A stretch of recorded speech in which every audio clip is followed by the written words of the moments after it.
Okay. Would you guys like to move into the first row? Great. Thank you. Somebody else come in. We arrive kind of late. No, do as you like. I like to have a... But this is perfect. More dimensions. Yeah, definitely more dimensions. Yeah, that's a Yes. good explanation. So take a moment to find a comfortable seat.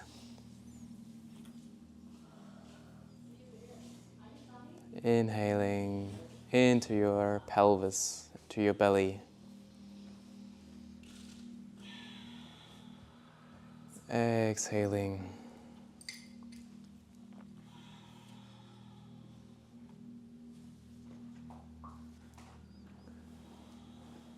Continuing inhaling through the nose.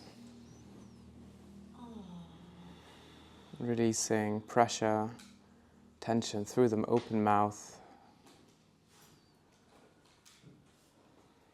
Or finding a greater centeredness and presence through exhaling through the nose.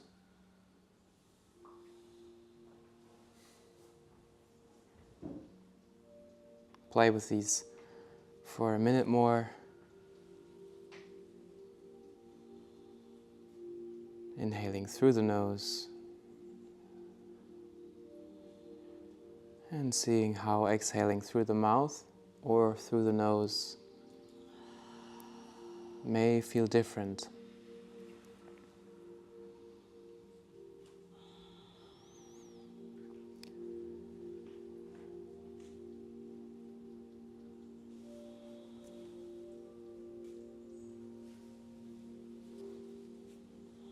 Arriving into this moment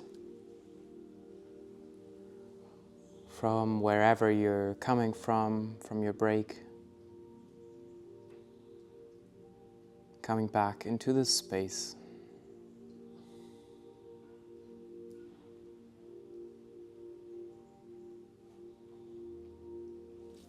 Let's bring the hands to touch in front of the heart. Feeling into this special connection between hands and heart. Breathing through this point at our sternum.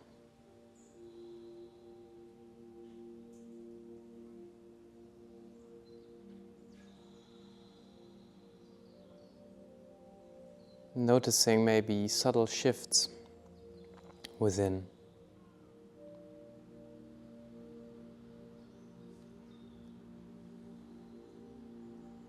Let's take a big inhalation through the nose,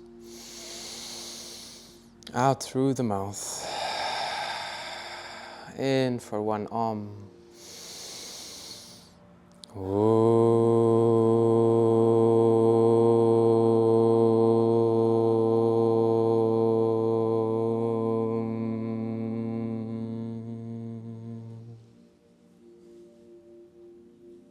Letting go of the hands, softly opening the eyes,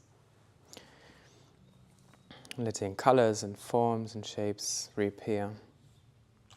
Welcome to this afternoon's workshop on Yin and meditation. You've had quite a bit to experience Yin, even though it might be your first time trying it this retreat. And for today I would like to briefly go over the principles of Yin Yoga, which make up the foundation of every class. So a brief history. It is probably the briefest history in yoga, because Yin Yoga was founded in the 1970s. So quite recently, by two guys who were studying with a Taoism yoga teacher who was trying to figure out the connection between postures, movement, and the movements of the spiritual, energetical. So these two guys were taught to hold postures for an extended amount of time, deepening the stretches and spreading the fascia and allowing a new practice of depth, calmness, relaxation to spring to life. So they mix the yogic philosophies with the Taoist principles. And I want to make this workshop quite interactive. So there are 9 principles in total, and we will go through each and every one, trying a posture for 3 minutes, maybe more. Let's see how it goes. Let's try that. So the first principle is the edge. And I've tried to introduce this already into our practices, that you have to find your own yin posture, meaning you have to know how far you can go, how far your body is allowing you to go, and to stop there, to find a first threshold of resistance of like, I will go until here, and I feel like there's a first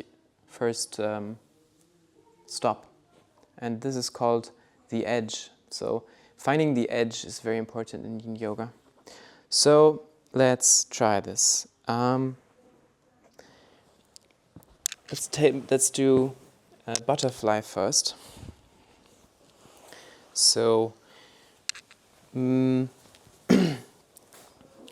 come to sit maybe on a cushion, so your hip is slightly elevated and you tend to fall forwards a bit more,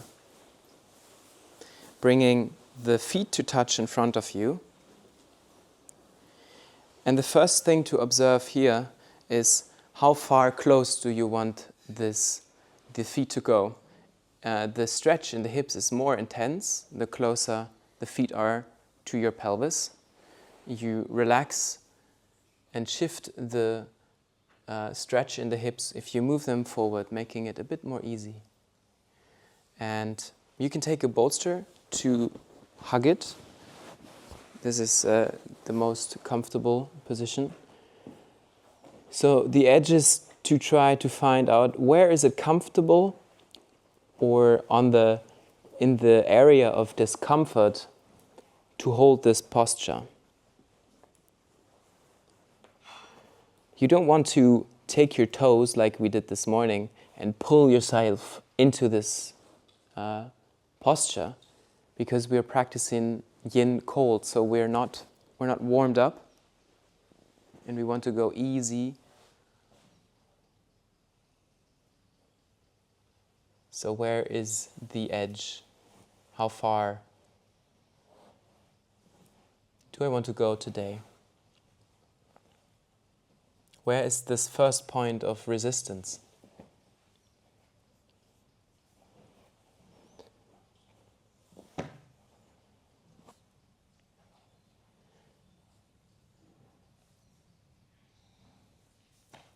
So, jumping ahead, the 8th principle in Yin Yoga is breath. So every time we get into a posture, we want to see that our breathing stays in a natural flow and is not constricted. Using this indication, whether it is constricted or not, as a meter if we're too deep into a posture. If we're holding our breath and it's not flowing in a calm and natural way, it's quite possible that we are too deep. We are forcing this posture too deeply. So using this breath and the edge to determine where is this point I want to stay at,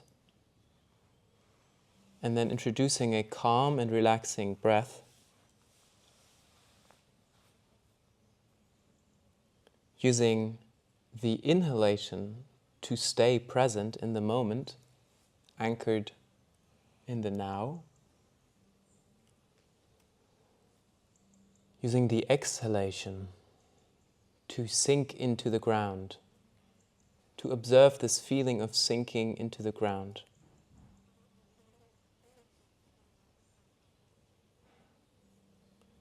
So play with these two qualities of breath while you're in a yin posture.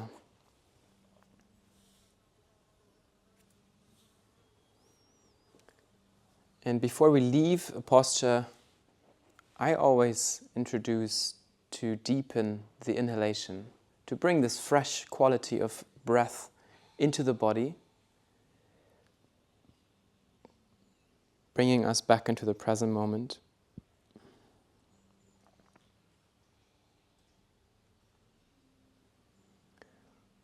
Please come up again, softly and gently, and move onto your back into the neutral pose, which is another of the core principles in Yin Yoga.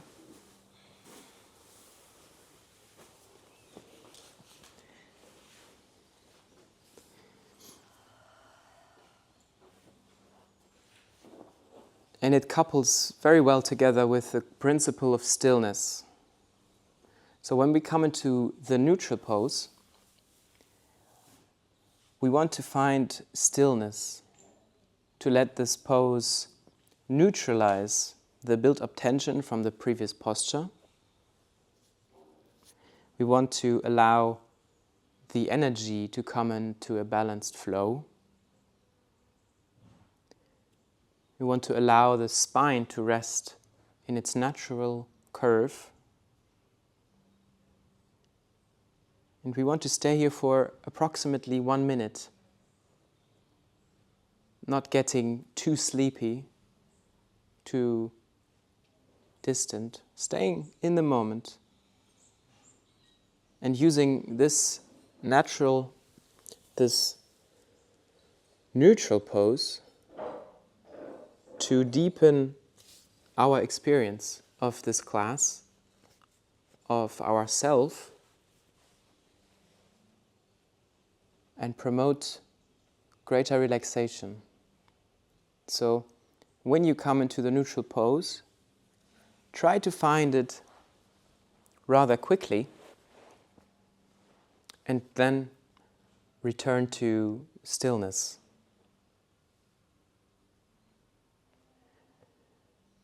Deepen the inhalation once more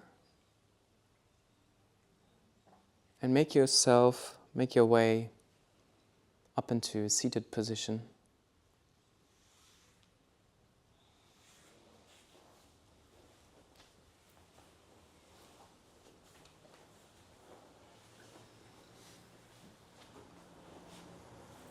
So earlier I said in Yin Yoga we want to target the fascia, the deep tissues of ligaments, tendons, the ones that we can't quite reach when we're doing an active class because our muscles keep protecting our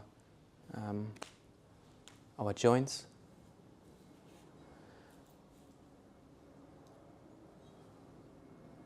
So coming into this stillness to allow awareness to roam around, this feeling of stillness, this feeling of sinking into the moment. The fascia that is wrapping around all the vessels, all our organs, around the whole body, creating one continuous fabric, gets stretched, and the knots that get created throughout the day can realign into a naturally woven fabric. And Yin Yoga comes partially from Taoism or Chinese traditional medicine. And they do studies on where does the life force flow through? What is the vessel, the carrier, where our life energy, prana in the Sanskrit or chi in the Chinese, where does it travel through? And they are very sure that it travels through the fascia. So rounding our back in a forward fold, really allowing the whole fascia that goes from top to back, through the back to the tips of our toes, to stretch by really sinking in. Not trying in the butterfly, for example, to keep our back straight like we do in yang postures, in Ashtanga or Vinyasa, whenever you have this posture. Trying to really go forward but staying with an upright back. In Yin Yoga, we really want to sink into this posture, stretching the tissue that usually is not triggered, accessed.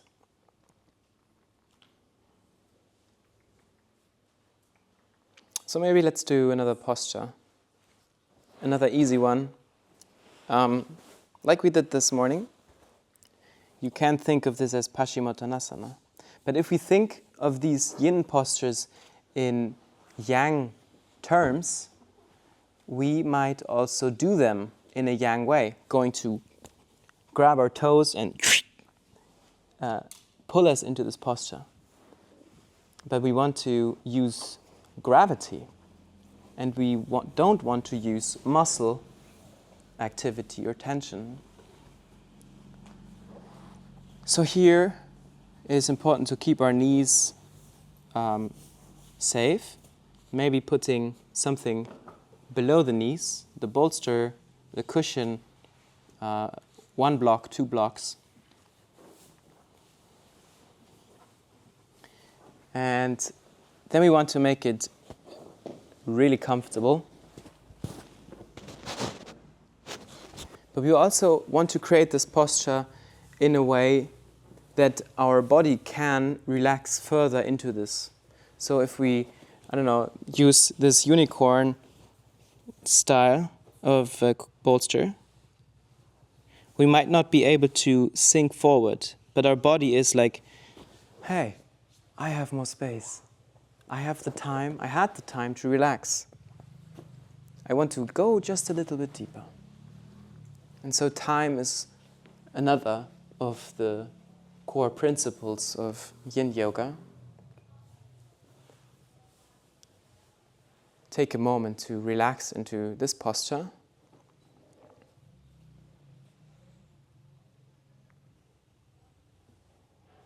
Noticing your body and your breath. Trying to round the back as much as possible.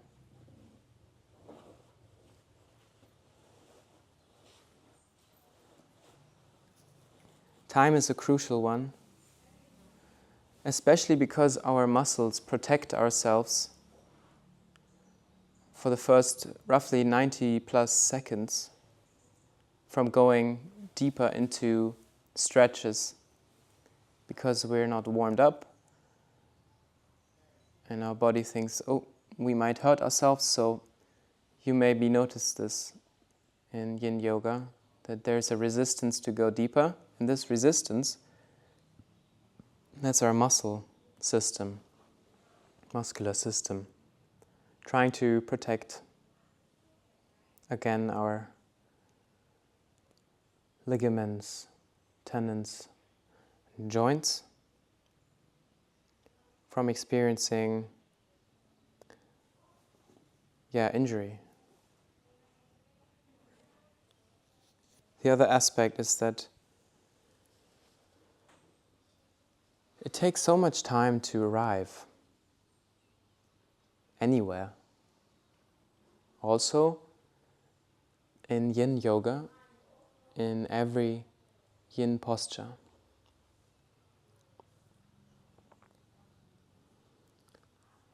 Having this longer time for every posture, try to not have a goal. Try to find your comfortable edge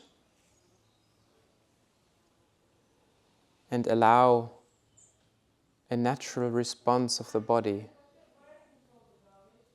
sinking deeper with gravity, not with pulling.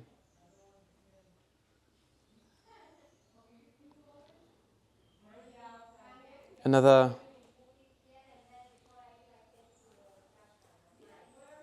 crucial point is trying to find a passiveness. Passiveness comes, or release comes with passiveness.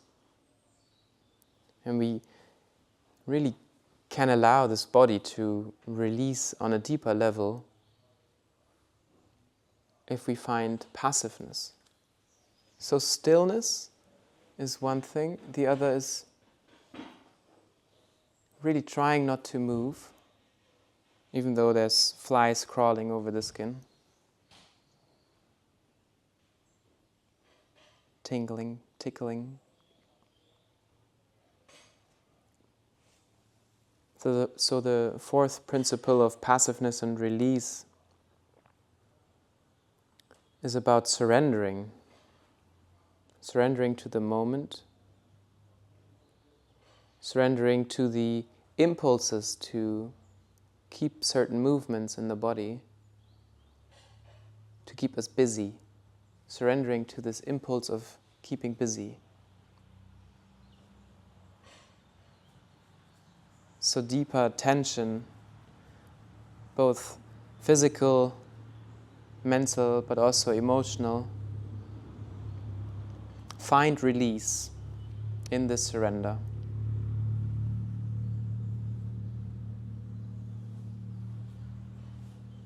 Relax into resistance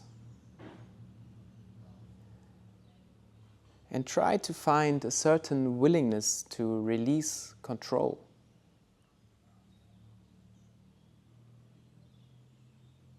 Trust the process.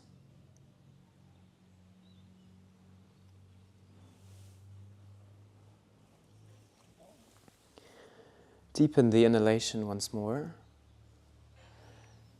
and try to come back as consciously as possible into the neutral pose, lying on your back.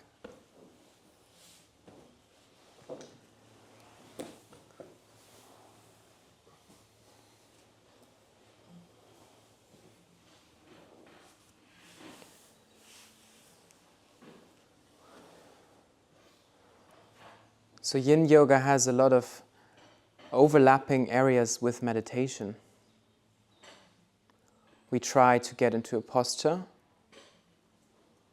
We try to make it comfortable, yet also in a way that we stay present to the current moment. And we want to cultivate awareness.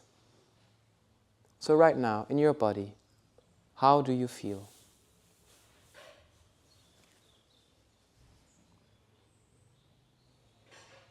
How do you feel?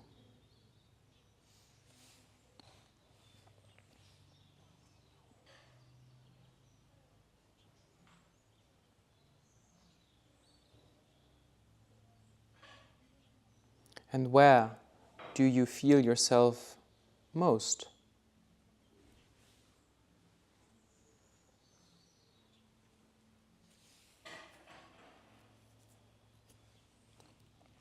Awareness cultivation is the willingness to stay present with the physical sensations,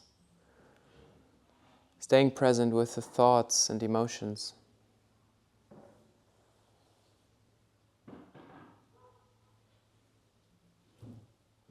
noticing what's happening, what's going on the inside.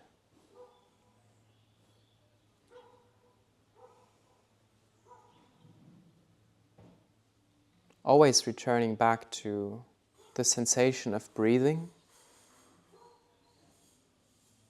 how the air travels in and out through our nostrils.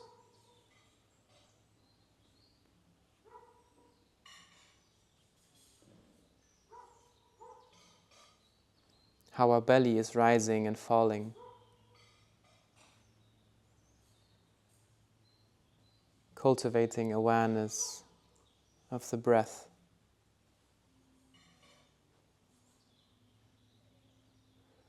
Or the contact points you have with the ground.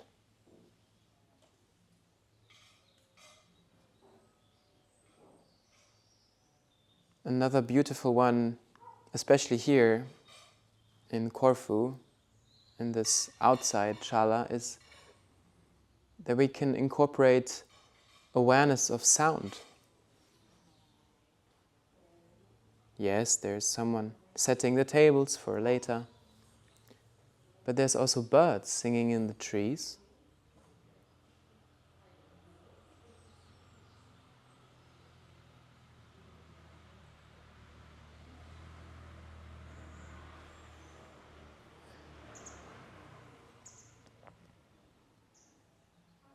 Noticing the distances from yourself to these various birds.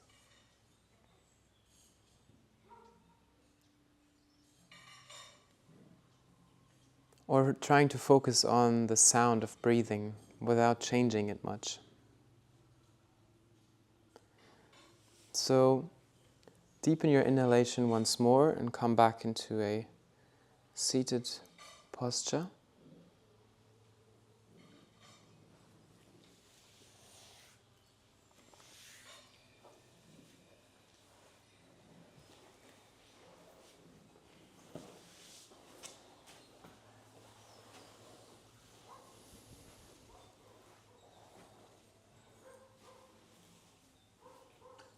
The last two principles are, the first one of that is allowance. Sometimes Cedric likes to call it radical allowance. Really allowing for the flies to tickle the skin. Really allowing for disturbing noises to be there. Trying as good as you can to allow certain movements of thoughts, mental chatter. With practice, maybe finding that through allowing, you create somewhat of a distance between this noisy feeling of distraction, coming back to yourself, and in this way cultivating the relation to yourself, to your body, and to this moment. And the last of these principles is intention. And I think most of you were in the opening circle, where we like to offer you the moment to set an intention. So somewhat of a direction. Where do you want to take this experience to? Distinguishing between a goal and an intention, that you don't have to reach this point where you want to go in the time of this retreat, but setting the intention to sort of sail towards it, seeing where the experiences lead you to what kind of new realizations or perceptions. Setting an intention is something like, I want to focus on my breathing as good as I can for this practice or for this next posture. I want to stay present in the moment, noticing all the subtle movements in my body. I want to be compassionate with myself.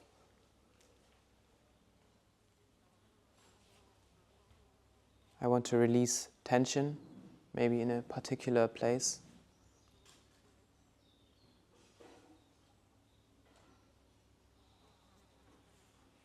So these are different options for setting an intention, either for a longer time, like a week,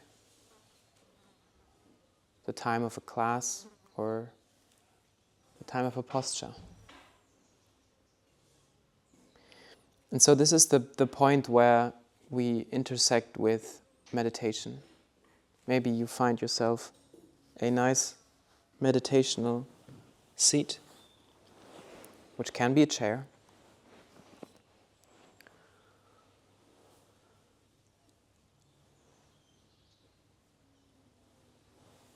Bringing this workshop into the second topic of Introduction to Meditation. And it's quite the same thing. In the beginning for meditation, we will be met with a lot of resistance. You must have experienced some of that in your practice, maybe during this week. Resistance of pain in the hips, in the knees, falling asleep, limbs, distracting thoughts, distracting movement of other people while you try to focus. So we can take a lot of the Yin principles over to meditation. And I always like to say Yin is like a primer for meditation, where I can learn to find stillness, to find sort of a passiveness, to release. We did this the day before yesterday. I guided you through a sort of relaxation throughout the body. So for your own practice, when you practice meditation, maybe check in with your body, scanning through the whole system. Where do I hold tension? Where can I guide my exhalation to, so I can release most of the tension that I don't need to keep myself upright?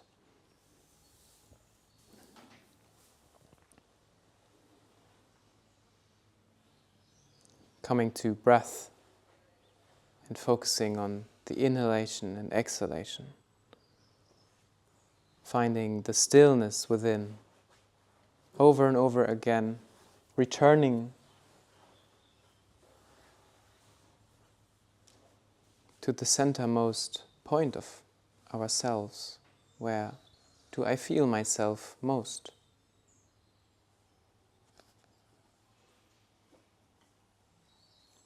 Allowing for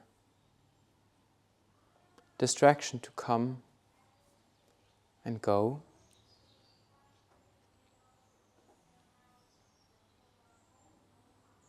Focusing over and over on the breath. Allowing our mind to have a point of focus. And with this soft focus, relax its usual speed of thoughts.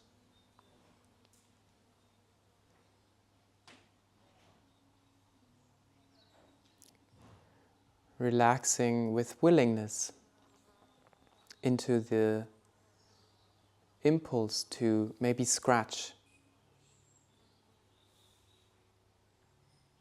Allowing the sensation of itching to be there.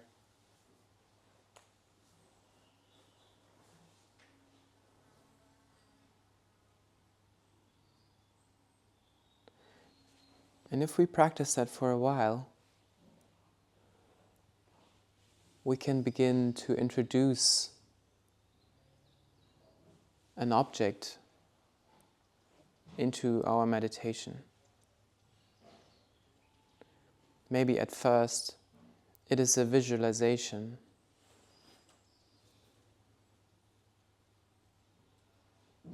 A visualization to help us relax even deeper.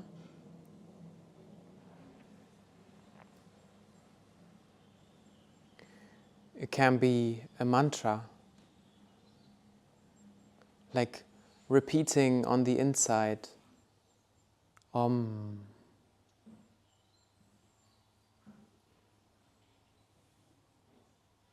Om. Just giving our mind something to focus on. Becoming aware that we are so much more than our mind.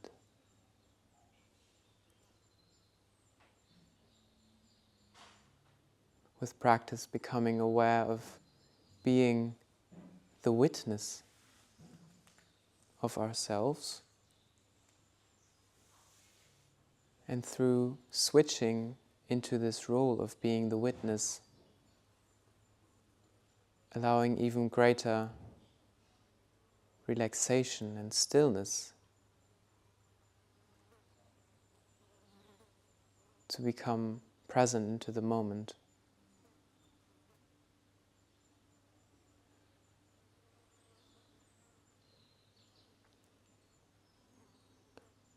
And with practice like that, we can go even further and introduce a prayer or a text that we like,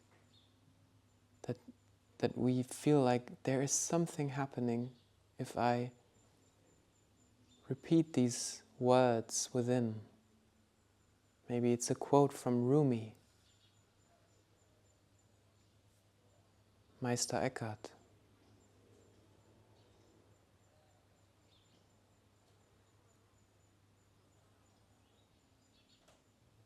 Someone that wrote you something that touched you. Bringing that into the center within, into the focus of a soft and relaxed attention. Meditating this object.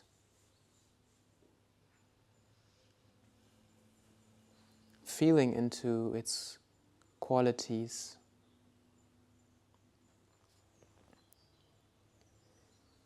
Feeling into its many facets, angles. We can introduce into a meditation a question that we might have in our daily life. Something maybe like, how can I deal with this situation or person in a more compassionate and calm and present way?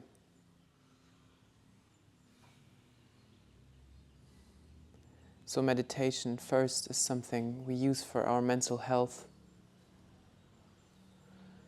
to be able to relax even when we're not meditating, quicker, more easily and deeper. Maybe it's just for one breath while we sit in the tube and we know this day is going to be intense. There's a lot that is being asked from us, and we take this one breath to connect with ourselves.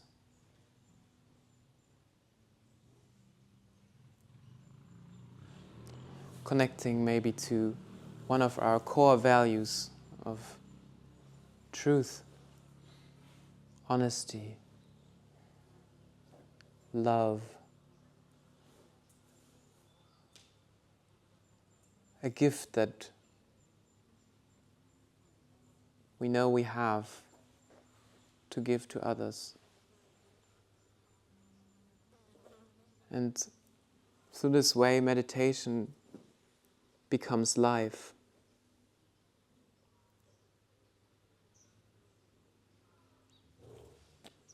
A teacher of mine once said, "Don't incorporate meditation into life. Incorporate life into meditation. Make life a meditation."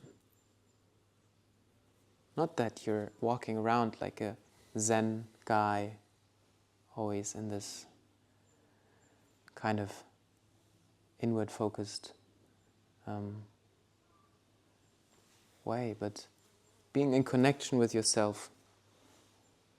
Being in connection with yourself when you're presenting to people at your work. Like I am in this moment, speaking to you.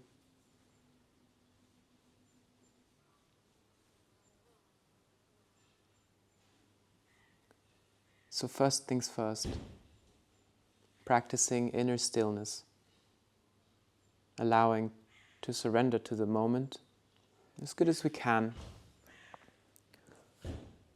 through Yin Yoga, and maybe through practicing meditation daily for 3 or 5 minutes. Just checking in within.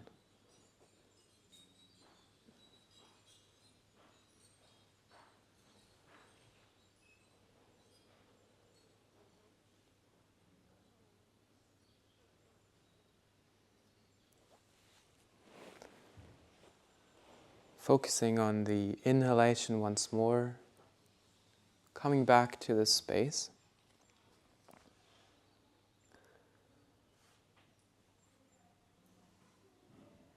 I would love to hear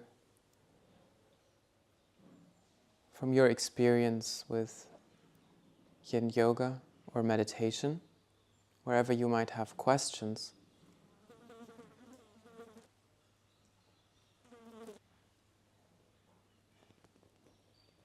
Seeing how maybe asking this question can also be some form of meditation.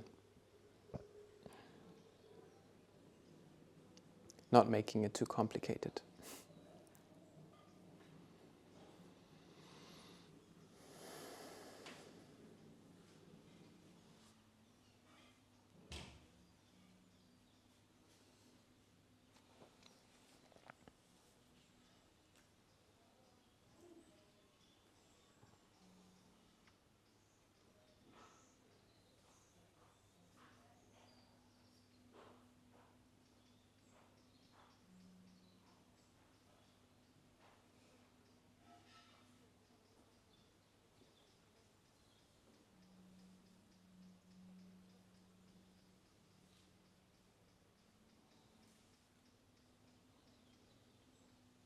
Also feel free to approach me or Cedric or Simona whenever you have questions around these topics throughout the remaining week. Vin, can I just ask you, there's a lot of interest at the moment on the fascia. There's a lot of medical reports coming out, research into how incredibly important the fascia is for the body, but I can see that on the spiritual side there's another level to it as well, with prana working through it. And I recently went to a craniosacral therapist, and she was a beautiful kind of therapy for anyone who has tried it, but it's she worked very gently on my body, and she was saying she's working with the fascia, and I felt sort of an incredible, beautiful energy, and I was thinking whether it's similar to the Yin Yoga. That's an idea as well. There's something about the fascia that can transmute the pranic energy, so healing can occur. Do you have any thoughts on that, or is that a bit? No, absolutely. It covers a part that I didn't go into that isn't also often addressed in most Yin classes, and that is the meridians. And the meridians are these energetic lines that are associated to specific organs that run through specific areas of our body, that are targeted in acupuncture, in acupressure, that have specific nodes or knots. You see this maybe when you go to an acupuncturist or some doctor who has a chart on the wall of the traditional Chinese medicine. You see these lines and these dots. And so when I said in the beginning, bring your hands to touch in front of your heart, in front of your body runs down the vessel of reception, the meridian for the feminine energy. And right here is point number 17. And I can really feel this if I bring my hands to touch in front of this point. And I start to breathe into this point. I don't have to press into this point to trigger it, but I can feel there's a vastness suddenly appearing. Vast like the ocean, where my feeling can really swim like fish in the sea.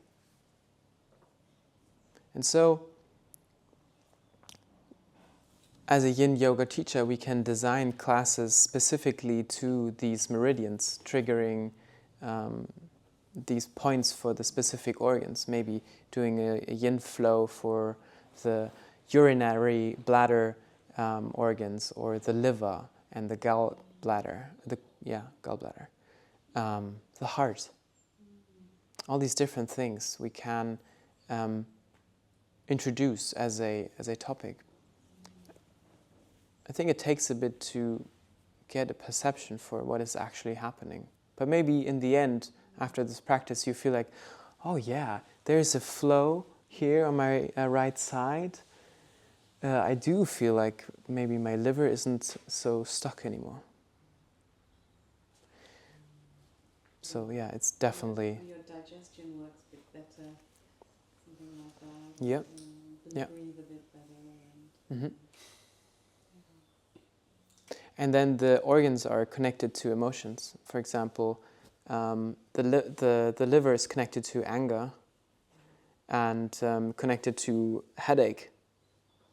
So if you find this interesting, I encourage you to dive into this topic. There are many books about this, also many charts on Pinterest and so on, freely accessible, to find correlations between maybe an ache or a sensation in the body and a organ function that maybe needs a little... fear. Is kidney related to fear? Kidney? I think... The chi energy sits in the kidney, according to my knowledge. So it's the core of the power bit in it. Sorry. Yeah. Some say also it is the organ of the soul. Yeah. So I don't know in the TCM they teach me at least that Mm. the main energy, the core, the source sits in the kidney. Yeah. And so there.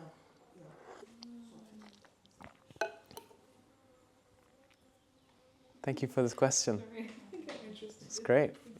Yeah. I was curious, like I think when I go into yin postures, I often use like a really deep and conscious breathing into that area. Like, is that good, or should I just not think about the breathing that much, or does it matter, or is there a way to do it? So always both. It is good, conscious breathing into the compression you might have. Conscious exhalation, so not really focusing on the inhalation. I sometimes like to say, really get to know your exhalation. Really be fascinated about the exhalation and the feeling that comes. Play with it. Use conscious breath and don't use it, and see what different qualities you get out of this practice.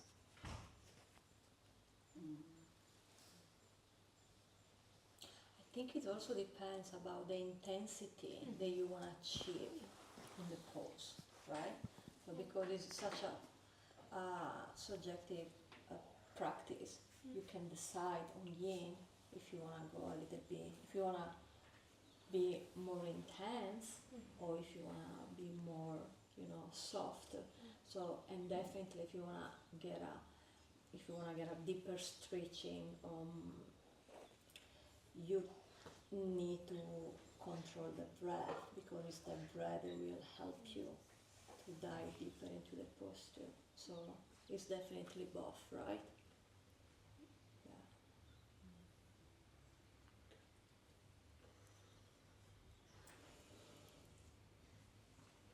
Does it also activate the Kundalini? Well, maybe not so much at the yin. If you focus on it, Right. Yeah. So it doesn't matter what you do, then it activates. But because we're not doing such an intense activational breathing like it's done in Kundalini yoga, sometimes the vagus nerve is triggered, allowing for deeper relaxation into the parasympathetic nervous system we touched on yesterday in Cedric's class or workshop. It's maybe a very, sorry. Go ahead. It's maybe a very basic question, but according to TCM medicine, a diagnosed yin deficit. So does it mean doing a lot of yin yoga? Yin is increasing? So, because as far as I, in the TCM they usually, they give energy, they take energy to get this yin and yang in balance, so the kid can live as long as possible. And when one has a diagnosis, like I, for example, have with the yin deficit, what can I do? How can I use yin yoga? Because we spoke before about it. For me, this is the discovery year. I never heard about yin yoga. I was always thinking, and then I'm a little old now, so it's not so easy. I'm very happy to find yin yoga, but how can I use yin yoga as an ingredient to work really on yin energy? Is it practice surrendering. Okay. Practice surrendering. The opposite of yang, which is the masculine, and yin being the feminine, usually. Yeah, it depends. Asian people, they will. Exactly. The quality of it. Yeah, sorry. The yang is trying to control everything. In a certain sense, I would say it is a shadow attribute of the masculine, trying to control everything. A light aspect would be to set a certain structure. So having a yin deficit for me sounds like an inability to surrender to the things how they are, letting the moment unfold as it does and develop and then dissolve again. Allowing people to be who they are, knowing that we might be able to change 1%, but actually we do them much greater good if we first really, really, really allow them to be who they are, surrendering to our impulses of maybe wanting to change them. So, play with that. Play with all of these principles of yin yoga. I can rename them. So, number 9 was the intention. Setting an intention. Where do I want to go? How do I want to feel? Where do I want to point my attention? Can I step in there for the intention? Yeah? For another question? Or should I ask after? No, go ahead. I'll reread them for the end. Go ahead. It's fine, I got my answer. I think for the intention, I'm always curious, like, how do I phrase a good intention? And maybe I'm picky on that, but I find it really interesting. Do I have an intention like I am healthy, or like I am healing? Like, is there a way? Because for me, like, words are really important, so I find it really interesting. Like, Yeah, I get that. For me, words are also very, very important. finding the right one even more so. So you have affirmations, which are phrases stated in the present tense of something you want to achieve. An intention is more the direction, the path you take. So an intention is, I want to climb Mount Everest, or I want to be on top of the world, which is the same. But then the path towards that is full of discoveries and full of miracles, and you might not know where you end up. Maybe you end up on a different mountain and the view is spectacular nonetheless, but your intention was to go there. So your intention is the thing that got you moving. And I feel that is the difference sometimes between an intention and an affirmation. Affirmation, I say, I am, which is also great because you're channeling in, you're focusing in on an attribute that you really want to embody. Maybe even furthering that into how can I actually embody radical acceptance and love and compassion and presence. But you would work more with intentions in Yin Yoga than with affirmations? Or with both? You got it. Okay. Because I have a lot of, like, especially in Yoga Nidra, I do a lot of I am. Yeah. Like I am Sankalpa, powerful, I yeah. am relaxed, I'm grounded or something. So, Yeah. I mean, I will also, if this can help you to see an intention like a feeling, an energy that you want to get, right? Because it's not a goal, but it's more like an energy that you want to get at the end of the class, for example, or at the end of the meditation. It might be like, I don't know, at the end of the intention of the meditation can be releasing my worry about the day that I have ahead today,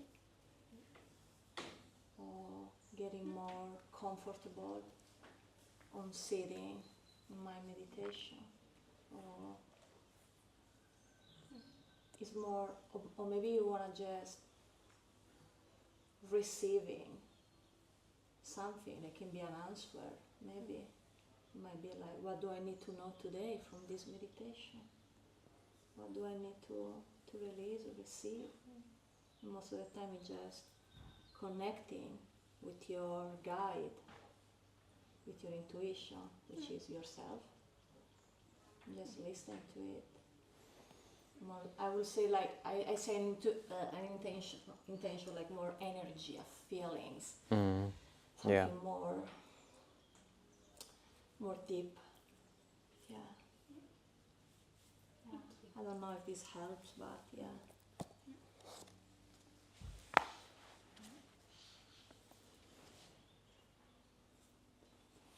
So, number 9, intention. Number 8, the breath, the natural flow, using it as an indicator if I need to go out a bit. Number 7, allowance, radical allowance of anything that is bothering you, allowing that. Cultivating awareness for subtle changes within the body. What is happening in this posture? What is it doing? Where am I going? All these many movements that happen, becoming aware of that. The natural pose, to release this energy. We spoke about prana, chi, and the meridians, and I think I didn't say this week, last week I did. We go into these postures and we sort of kink a garden hose. So if you kink a garden hose, it stops running, it stops flowing. We do this in order to then go into the release, flushing maybe any blockages, energetical blockages in the hip, where we store a lot of emotions, flushing them out. That's why we go into the natural pose, trying not to move too much, for allowing this flushing and circulating of fresh energy. Number 4, passiveness and release. Surrendering releases deeper tension. Really, just being with what is, even if it's a discomfort. Number 3, time. The muscles letting go after roughly 90 seconds of protecting, allowing us to sink deeper into any given posture. Number 2, stillness. Really trying to relax and release the body, the mind, any tension we hold there. Number 1, the edge.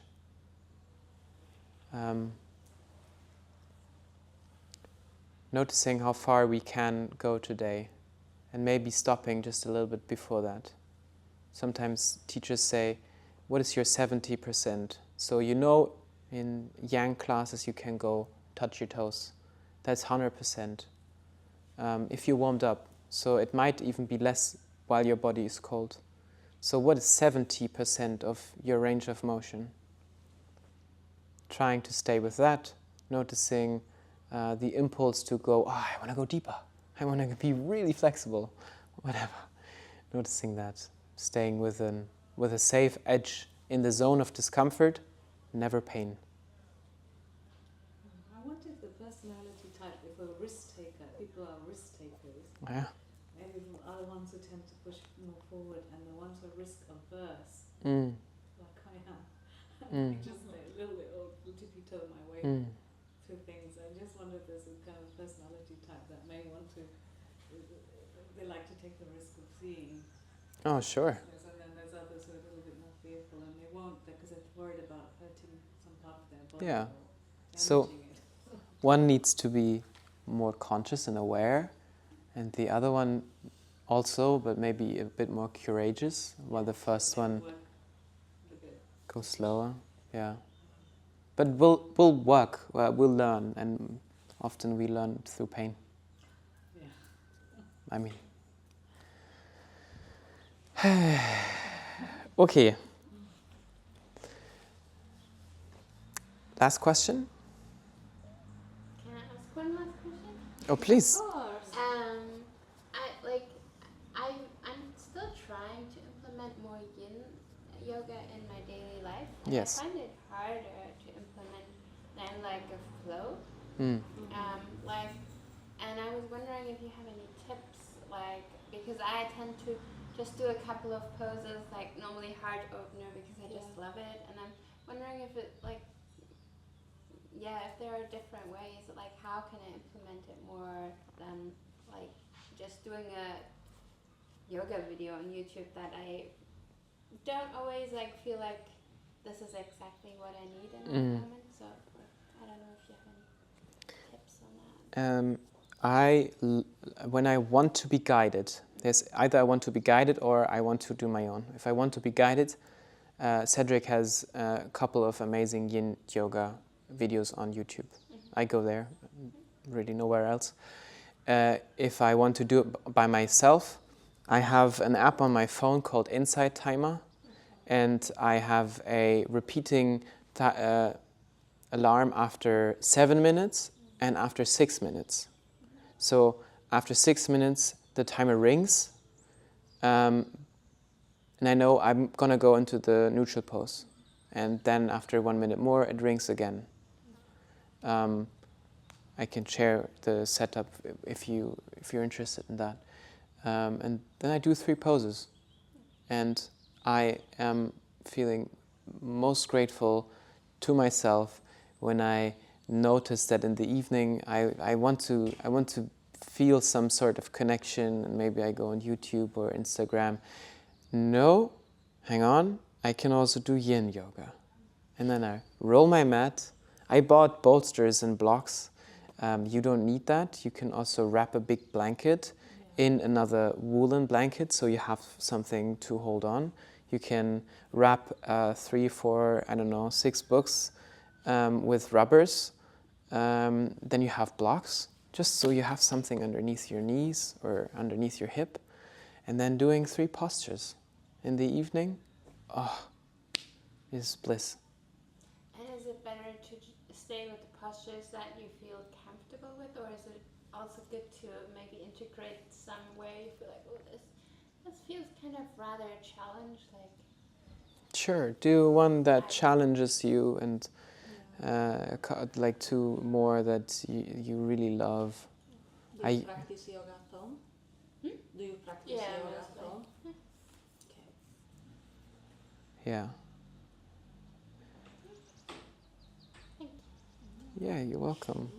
Just like a question more of curiosity. Yes. Is it like Yin yoga and all the other yogas coming from the same sort of person, or like did they develop during the years? Probably like you mentioned it, the story, but is it like from a same source, or is it like different people that has experienced different like sort of poses, different sort of like exercises there? Yin yoga? Yeah, or like there is Yin yoga, Ashtanga, Right.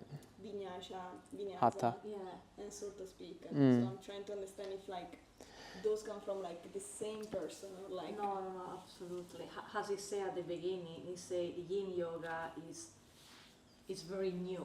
It's something that is born during 1970, you say? Yeah. Right? By Paul Grilly and Polly Zink. got it.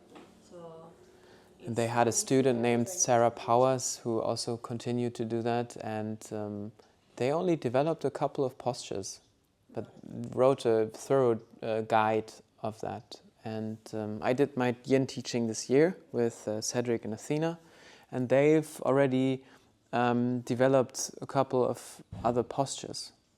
They work together with TJ, which is Cedric's teacher. He's from Barcelona, and he does teacher trainings here as well for Yin yoga in the summer. Nice. And so there's a constant evolution. Got it. So it's the most modern one. It's most like I don't know if there's more. There's also beer yoga now and stuff like that, which is probably so different, many styles. from the 2000s. There's also animal yoga. Yeah, all this crazy things. I mean, maybe the newest, but still most established one. okay, got it. Yeah, makes sense. And is there a place where you find the different yin postures, like online or something? Or a Yeah. source. Totally. I mean, YouTube is, you can find anything you need.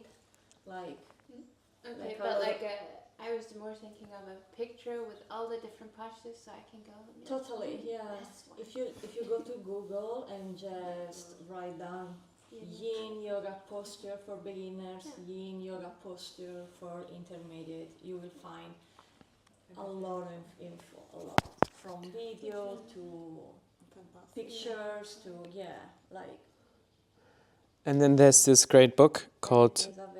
Yin Yoga Philosophy and Practice by Bernie Clark. And it has a nice introduction where you can read a little bit more about it. And then they go deeply into every single posture, writing what kind of intentions to set, which areas are targeted, contradictions when you have maybe any injuries, how to get into the pose, alternative options, how to get out of the pose, counter poses, which I don't really do because I like to go into the neutral pose directly, but always feel free to do counter poses. The meridians and organs affected by each pose. The recommended hold time is usually 3 minutes for these people. We like to do them longer. And other notes? Yeah. Thank you very much. I'm not trying to be unkind. Great. I just want to. Bernie Clark. Bernie Clark. Also, so it's in German available as well. So it's like only €30. Much less than here. The complete guide to Yin Yoga. Thank you for the Thank advice. you. Of course. Just like then a follow up. Why would you go with the Yin yoga compared to like probably other like styles? What would you like think like is the probably I don't want to say benefit advantage there? I don't know. why choosing one compared to the other, or like As a teacher, yeah, or even like would you do a mix, basically? Totally. Simona does the mix. I mean, also returning on the question that she said, she was like, how should I incorporate yin yoga?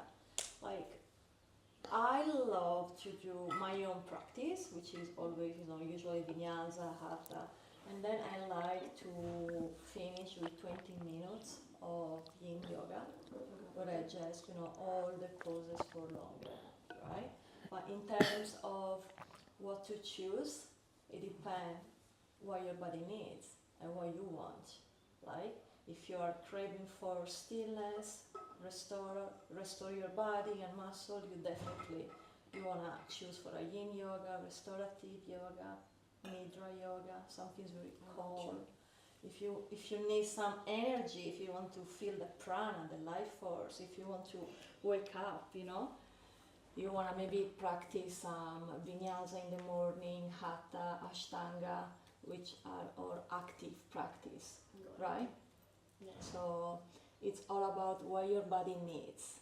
Makes sense. Yeah, That's and how why you they're feel, right? And sometimes I feel like, I just need to move my body. I have a lot to release, and I just wanna have a really power practice. But sometimes I'm like, oh my God, I need to release, but I need to slow it down in order to,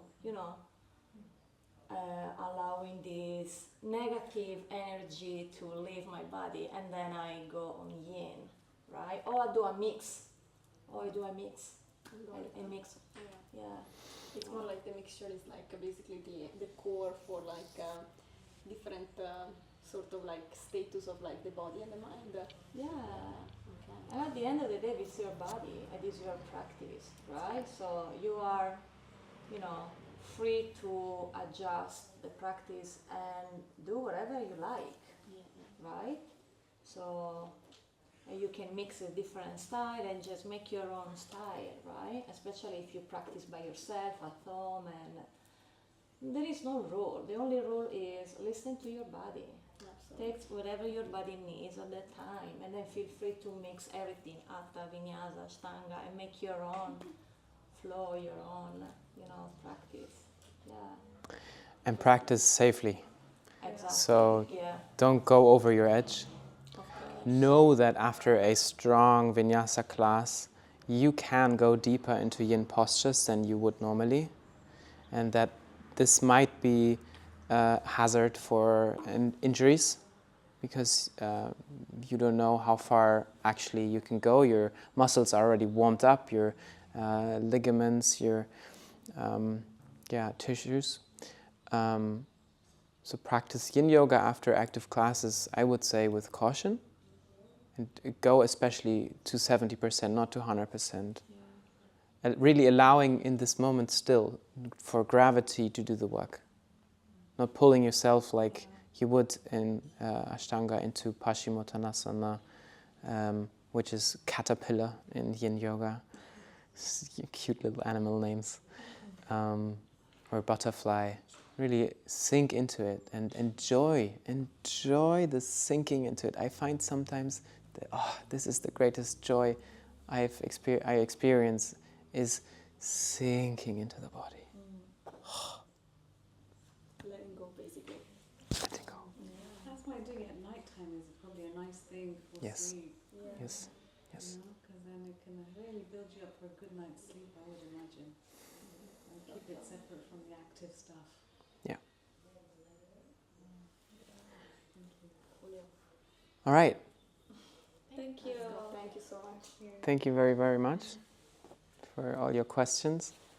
And we'll have a full yin class in 45 minutes. So have a great rest in the pause. Yeah, you can leave that. Thank you. Bye.